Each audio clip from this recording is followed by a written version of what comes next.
ഈശോ മിശിഹായ്ക്ക് സ്തുതിയായിരിക്കട്ടെ. മിശിഹായിൽ ഏറെ സ്നേഹം നിറഞ്ഞവരെ, മംഗളവാർത്തകളാൽ സമ്പന്നമാണല്ലോ ഈ ഒരു മംഗളവാർത്ത കാലഘട്ടം. ആദ്യത്തെ ഞായറാഴ്ച സ്നാപയോഹന്നാൻ്റെ ജനനത്തെക്കുറിച്ചുള്ള സുവിശേഷ ഭാഗം നമ്മൾ വായിച്ചു. രണ്ടാമത്തെ ഞായറാഴ്ച ഉണ്ണിയേശുവിൻ്റെ ജനനത്തെക്കുറിച്ചുള്ള അറിയിപ്പ് നമ്മൾ കേട്ടു. ഈ മൂന്നാമത്തെ ഞായറാഴ്ച സ്നാപയോഹന്നാൻ്റെ ജനനമാണ് നമ്മൾ കാണുക.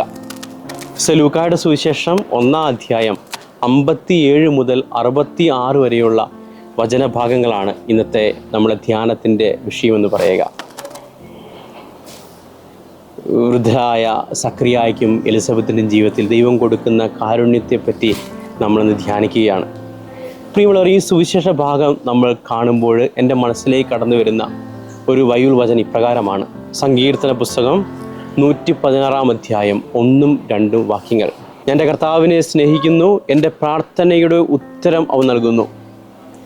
അവൻ എനിക്ക് നേരെ ചെവി ചായ്ച്ചിരിക്കുന്നു. ജീവിതകാലം മുഴുവൻ ഞാൻ അവിടുത്തെ വിളിച്ചപേക്ഷിക്കും. വിളിച്ചപേക്ഷിക്കുന്നവർ ഉപേക്ഷിക്കാത്തൊരു ദൈവത്തെ, പ്രാർത്ഥനകൾക്ക് ഉത്തരം കൊടുക്കുന്ന ഒരു ദൈവത്തെ, സങ്കടങ്ങളെ സന്തോഷങ്ങളാക്കി മാറ്റുന്ന ഒരു ദൈവത്തെ നമ്മൾ ഇന്നത്തെ സുവിശേഷത്തിലൂടെ കാണുകയാണ്. എൻ്റെ ദൈവം എൻ്റെ പ്രാർത്ഥനകൾക്ക് ഉത്തരം നൽകുന്ന ഒരു ദൈവമാണെന്നും എൻ്റെ സങ്കടങ്ങളെ മാറ്റുന്ന ഒരു ദൈവമാണെന്നും ഈ സക്രിയായുടെയും എലിസബത്തിൻ്റെയും ജീവിതത്തിലൂടെ സുവിശേഷം നമ്മളെ പഠിപ്പിക്കുകയാണ്.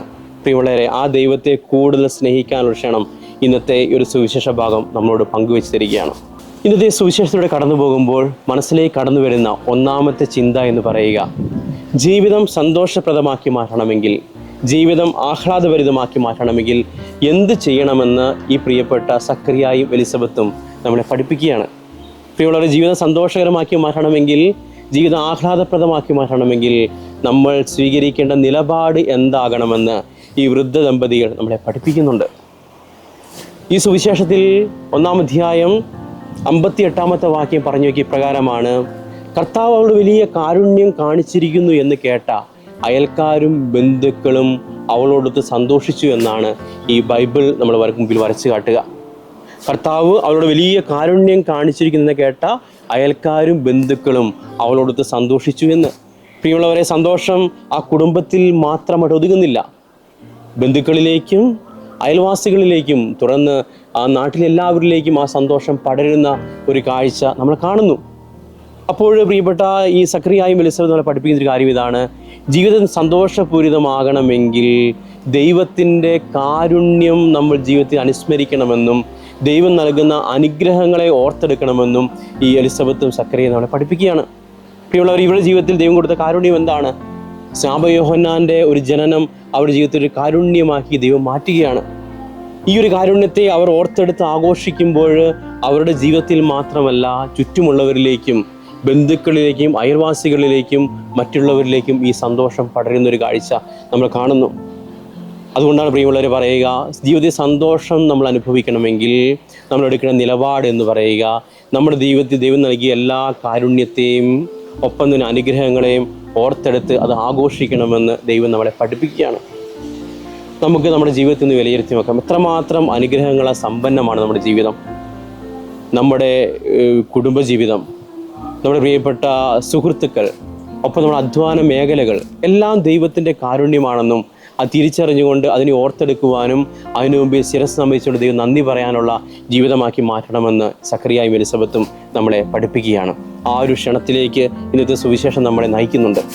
സ്നേഹം നിറഞ്ഞവരെ, രണ്ടാമത്തെ ചിന്തയായിട്ട് മനസ്സിലേക്ക് കടന്നു വരിക അത് ഇപ്രകാരമാണ്: ഒരു കാത്തിരിപ്പിൻ്റെ മനോഹരമായ സന്ദേശം സക്രിയായും എലിസബത്ത് നമ്മളെ പഠിപ്പിക്കുന്നുണ്ട്. കാത്തിരിപ്പിൻ്റെ ഒരു സന്ദേശം. ജീവിത പങ്കാളികൾ കുടുംബജീവിതം ആരംഭിച്ചു കഴിയുമ്പോൾ അവരുടെ സ്വപ്നങ്ങളിലൊന്നാണ് മക്കളെ ലഭിക്കുക എന്നുള്ളത്.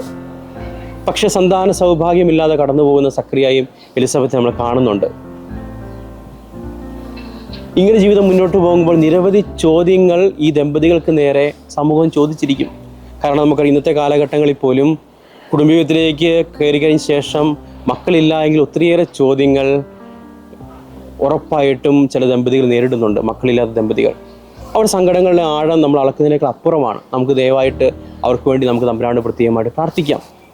ഇങ്ങനെ ഈ പുരോഹിതനായ സക്രിയായ പല കാര്യങ്ങൾ പറഞ്ഞുകൊണ്ട് കൂടെയുള്ളവരെ കളിയാക്കിയിരിക്കാം. കണ്ണീരോടുകൂടി പ്രാർത്ഥിക്കുന്ന എലിസബത്ത് നമ്മുടെ മനസ്സിലേക്കൊന്ന് കൊണ്ടുവരാം.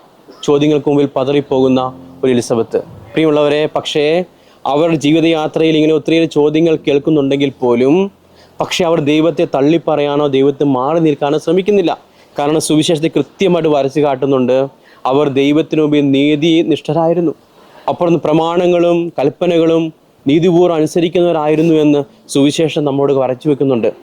അതായത് തങ്ങൾ ആശ്രയിക്കുന്ന ദൈവത്തെ ഒരിക്കലും ദൈവത്തിന് മാറിപ്പോകാതെ ദൈവസ്നേഹത്തിൽ ആശ്രയിക്കുന്ന ഒരു ദമ്പതികൾ നമ്മൾ കാണുന്നുണ്ട്. പ്രിയമുള്ളവരെ, ഈ ഒരു കാത്തിരിപ്പിൻ്റെ അവസാനത്തിലാണ് സ്നാപയോഹന്നാന്റെ ജനനം കടന്നു വരിക. സക്കറിയ എന്ന പുരോഹിതന്റെ പ്രാർത്ഥനയ്ക്കുള്ള ഉത്തരമായിട്ട്, എലിസബത്തിൻ്റെ കണ്ണീരോടുകൂടിയുള്ള പ്രാർത്ഥനയ്ക്ക് ഉത്തരമായിട്ട് സ്നാപയോഹന്നാന്റെ ജനനം കടന്നു വരികയാണ്. പ്രിയമുള്ളവരെ, ആശ്രയിച്ച ആ ദൈവം ഒരിക്കലും ഉപേക്ഷിക്കില്ല എന്നുള്ള ഒരു ചിന്ത ഈ സുവിശേഷം നമുക്ക് മുമ്പിൽ പറഞ്ഞു വെക്കുകയാണ്. കാത്തിരിപ്പോടെ നമ്മൾ ഇങ്ങനെ മുന്നോട്ട് പോകുമ്പോൾ ദൈവം നമ്മുടെ ജീവിതത്തിൽ ഇടപെടുമെന്ന് ഈ സക്കറിയയുടെ എലിസബത്ത് ജീവിതം നമ്മളെ പഠിപ്പിക്കുകയാണ്. നമ്മുടെ ജീവിതത്തെ ഒന്ന് വിലയിരുത്തി നോക്കാം. ഇന്നത്തെ കാലഘട്ടത്തിൻ്റെ പ്രത്യേകത നമുക്കറിയാം. ആർക്കും കാത്തിരിക്കാൻ തയ്യാറല്ല ആരും. ഇപ്പോൾ 25 നോമ്പിലൂടെ നമ്മൾ കടന്നുപോയിക്കൊണ്ടിരിക്കുകയാണ്. വിശുദ്ധ കുർബാനയിൽ ഞാൻ പങ്കെടുക്കുന്നുണ്ട്. വിശുദ്ധ കുർബാനയിൽ ഞാൻ ആത്മാർത്ഥമായിട്ട് നിയോഗങ്ങൾ സമർപ്പിച്ച് പ്രാർത്ഥിക്കുന്നുണ്ട്. ഒപ്പം തന്നെ ഞാൻ പരിത്യാഗ പ്രവൃത്തിയിൽ അനുഷ്ഠിക്കുന്നുണ്ട്. ഉണ്ണീശയ്ക്ക് ഒത്തിരിയേറെ സമ്മാനങ്ങൾ നമ്മൾ കൊടുക്കുന്നുണ്ട്. എല്ലാം വളരെ മനോഹരമായിട്ട് മുന്നോട്ട് പോകുമ്പോഴും സ്വാർത്ഥത കടന്നു വരുന്നില്ലേ? ഞാൻ 25 ദിവസം നോമ്പെടുത്താൽ എൻ്റെ ആഗ്രഹം ദൈവം സഫലമാക്കി തരണം. 26ാമത് ദിവസം ഞാൻ കൊടുത്ത നിയോഗങ്ങൾക്ക് ദൈവം എനിക്ക് സാധ്യമാക്കി തരണം എന്ന ചില സ്വാർത്ഥപരമായ താല്പര്യങ്ങൾ നമ്മുടെ ജീവിതത്തിൽ ഉണ്ടോ എന്ന് ഒന്ന് വിലയിരുത്തി നോക്കേണ്ട ആവശ്യമുണ്ട്. ഒന്ന് കാത്തിരിക്കുവാൻ വേണ്ടി, ദൈവത്തോട് ഒന്ന് കാത്തിരുന്ന് ദൈവത്തിൽ ആശ്രയിക്കാനുള്ള ചിലപ്പോൾ മനോഭാവം കുറഞ്ഞു പോകുന്ന ഒരു കാലഘട്ടത്തിൻ്റെ പ്രതിനിധികൾ നമ്മളെല്ലാവരും. പ്രിയങ്ങൾ, അതുകൊണ്ട് ഈ സക്കറിയായും എലിസബത്ത് നമ്മൾ പഠിപ്പിക്കുന്ന ഒരു കാര്യം ഇതാണ്. കാത്തിരിപ്പിൻ്റെ സന്തോഷം ആസ്വദിക്കാൻ വേണ്ടി നമുക്ക് സാധിക്കണമെന്ന് ഇവർ നമ്മളെ പഠിപ്പിക്കുകയാണ്. 33 വർഷത്തെ ഒരമ്മയുടെ കണ്ണീരോടുകൂടിയുള്ള പ്രാർത്ഥനയ്ക്കുള്ള ഉത്തരമാണ് കത്തോലിക്ക സഭയിലെ വിശുദ്ധ അഗസ്റ്റിൻ എന്ന് പറയുക. ഒത്തിരിയേറെ ഉദാഹരണങ്ങൾ കൺമുമ്പിലേക്ക് കടന്നു വരുന്നുണ്ട്. പ്രിയമുള്ള, അതുകൊണ്ട് കാത്തിരിപ്പോടുകൂടെ തന്നെ ദൈവത്തിൻ്റെ തിരുമുമ്പിൽ വ്യാപരിക്കാനുള്ള കൃപയ്ക്ക് വേണ്ടി നമുക്ക് ആഗ്രഹിച്ച് പ്രാർത്ഥിക്കാം. ഈ സുവിശേഷം പങ്കുവച്ചിരുന്ന 3ാമത്തെ ചിന്ത എന്ന് പറയുക, എപ്രകാരമാണ് ദമ്പതികൾ ജീവിക്കേണ്ടതെന്ന് സക്കറിയായും എലിസബത്ത് നമ്മളെ പഠിപ്പിക്കുകയാണ്. ജീവിതത്തിൽ മക്കളെ ലഭിക്കാതെ വരുമ്പോൾ പരസ്പരം പഴിചാരാതെ പരസ്പരം കുറ്റപ്പെടുത്താതെ മുന്നോട്ട് പോകുന്ന എലിസബത്തിനെയും സക്കറിയെയും നമ്മൾ കാണുന്നുണ്ട്. സുവിശേഷത്തിൽ നമ്മൾ കാണുന്നൊരു കാഴ്ച ഇതാണ്. ദൂതൻ ചില കാര്യങ്ങൾ സക്കറിയോട് പറയുമ്പോൾ യോഹന്നാൻ എന്ന് പേരിടണം എന്ന കാര്യം പറയുന്നു. എൻ്റെ അവസാനത്തേക്ക് കടന്നു വരുമ്പോൾ ഊമയായി തീരുന്ന സക്കറിയയെ നമ്മൾ കാണുന്നുണ്ട്. പിന്നീട് ഈ യോഹന്നാന് പേരിടുന്ന ഒരു ചടങ്ങ് വരുമ്പോൾ അവിടെ എലിസബത്താണ് പറയുക കുഞ്ഞിന് യോഹന്നാൻ എന്ന് പേരിടണം എന്നുള്ള കാര്യം. അപ്പോൾ പരസ്പരം അങ്ങോട്ടും ഇങ്ങോട്ടും ചോദിക്കുന്ന ആൾക്കാരെയൊക്കെ കാണുന്നുണ്ട്. നിങ്ങളുടെ കുടുംബത്തിന് ആർക്ക് ഈ പേരില്ലെന്ന് പറയുമ്പോൾ പിന്നീട് എഴുത്തുപലക വലിച്ചു കൊണ്ടുവന്ന് അവിടെ സക്കറിയ എഴുതുമ്പോഴാണ് അവന് നാവ് വീണ്ടും സംസാരശേഷി കടന്നു വരിക.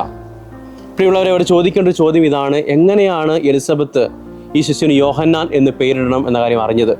കാരണം ദേവാലയത്തിൽ നിന്ന് പുറത്തിറങ്ങി കഴിയുമ്പോൾ സക്കറിയ ഊമയായി തീർന്നു നമുക്ക് എല്ലാവർക്കും അറിയാം. പിന്നെ എങ്ങനെയാണ് എലിസബത്ത് ഈ ഒരു പേര് അറിഞ്ഞു കാണുക? അവിടെ പറയുന്നൊരു കാര്യം ഇതാണ്: തൻ്റെ ജീവിത പങ്കാളിയുടെ മൗനത്തെ പോലും വായിച്ചെടുക്കാനുള്ള അഭിഷേകം എലിസബത്തിന് ഉണ്ടായിരുന്നു എന്നുള്ളതാണ്. തൻ്റെ ഭർത്താവിൻ്റെ മൗനത്തെ പോലും വ്യാഖ്യാനിക്കാനുള്ള, തിരിച്ചറിയാനുള്ള ഒരു ആത്മീയ അഭിഷേകം എലിസബത്തിന് ഉണ്ടായിരുന്നു എന്നുള്ളതാണ് പഠിപ്പിക്കുന്ന കാര്യം.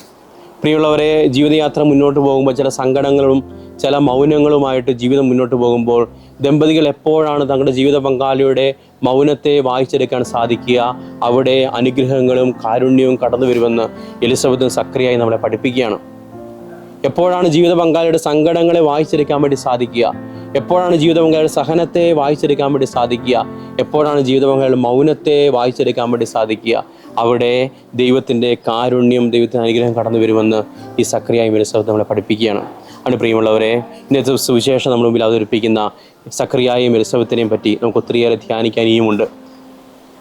പക്ഷേ ഇത്രയും പറഞ്ഞ കാര്യങ്ങൾ ഒന്നുകൂടെ ഒന്ന് ചുരുക്കാൻ ആഗ്രഹിക്കുകയാണ്. അതായത് ജീവിതം സന്തോഷപൂരിതമാക്കണമെങ്കിൽ സക്കറിയായും എലിസബത്തിനെ പഠിപ്പിക്കുന്ന ഒരു കാര്യം ഇതാണ്: ദൈവം നൽകുന്ന കാരുണ്യത്തെ, ദൈവം നൽകുന്ന അനുഗ്രഹത്തെ ഓർത്തെടുക്കാൻ വേണ്ടി ശ്രമിക്കുക. അത് ആഘോഷമാക്കി മാറ്റാൻ വേണ്ടി ശ്രമിക്കുക. രണ്ടാമത്തെ കാര്യം എന്ന് പറയുക കാത്തിരിപ്പിൻ്റെ ഒരു സൗന്ദര്യമാണ്. ദൈവത്തെ ആശ്രയിക്കുക, ദൈവത്തോട് പ്രാർത്ഥിക്കുക. അപേക്ഷിക്കുന്നവർ ഉപേക്ഷിക്കാത്തൊരു ദൈവം നമുക്കുണ്ട് എന്നുള്ള യാഥാർത്ഥ്യം നമ്മളുടെ ജീവിതത്തിൽ ബോധ്യമാക്കി മാറ്റിയെടുക്കാം. മൂന്നാമത്തെ കാര്യമെന്ന് പറയുക എപ്രകാരമാണ് മാതൃകാ ദമ്പതികളായിട്ട് ജീവിക്കേണ്ടതെന്ന് എലിസബത്തും സക്രിയയും നമ്മളെ പഠിപ്പിക്കുന്നുണ്ട്. പ്രിയമുള്ളവരെ, മൗനത്തെ പോലും വായിച്ചെടുക്കാനുള്ള ഒരു അഭിഷേകത്തെ, കുടുംബത്തിലെ സഹനങ്ങളെ സങ്കടങ്ങളെ വായിച്ചെടുക്കാനുള്ള ഒരു അഭിഷേകത്തോടുകൂടി നമുക്ക് ഈ ഒരു ചിന്തകൾ അവസാനിപ്പിക്കാം. ദൈവമേ, സക്രിയയും എലിസബത്തിനെ പോലെ തന്നെ നിൻ്റെ മുമ്പിൽ നിന്നെ കൂടുതൽ സ്നേഹിച്ചുകൊണ്ടും നിന്നെ കൂടുതൽ ആശ്രയിച്ചുകൊണ്ടും ജീവിക്കാനുള്ള അനുഗ്രഹം തരണമേ എന്ന് നമുക്ക് പരസ്പരം പ്രാർത്ഥിച്ചുകൊണ്ട് തമ്പുരാനെ നമുക്ക് നന്ദി പറയാം. ദൈവം നമ്മളെ എല്ലാവരെയും സമൃദ്ധമായി അനുഗ്രഹിക്കട്ടെ.